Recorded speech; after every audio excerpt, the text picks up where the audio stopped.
നമസ്കാരം. കർക്കിടക മാസ ഫലങ്ങളാണ് പറയാൻ പോകുന്നത്.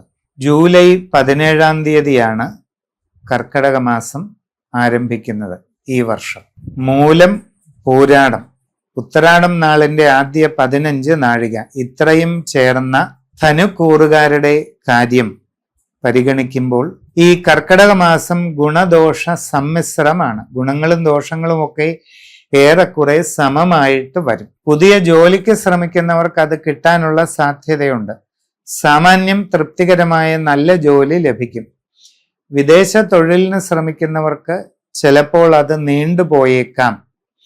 അങ്ങനെയുള്ള പരിശ്രമങ്ങളിൽ ധനനഷ്ടങ്ങൾ ഉണ്ടാകാതെ ഇരിക്കുവാൻ പ്രത്യേകം ശ്രദ്ധിക്കേണ്ടത് അത്യാവശ്യമാണ്.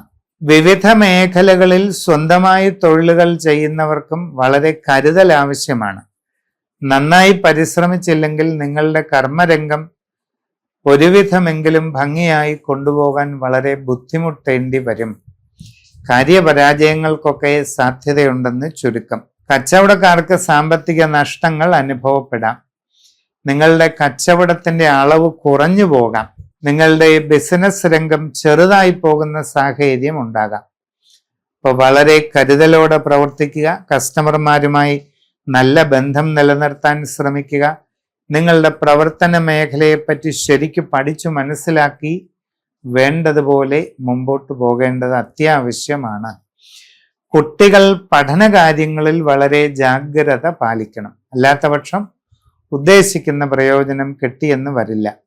കുടുംബപരമായ കാര്യങ്ങളിലും കൂടുതൽ ശ്രദ്ധ ഉണ്ടായിരിക്കേണ്ടത് ആവശ്യമാണ്. എല്ലാ കാര്യങ്ങളിലും സൂക്ഷ്മത പാലിക്കുക.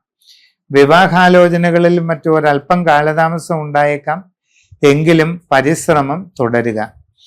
മനസ്സിന് ടെൻഷനോ സംഘർഷമോ ഉണ്ടാകുന്ന സാഹചര്യങ്ങളിൽ നിന്ന് മാറി നിൽക്കേണ്ടത് അത്യാവശ്യമാണ്.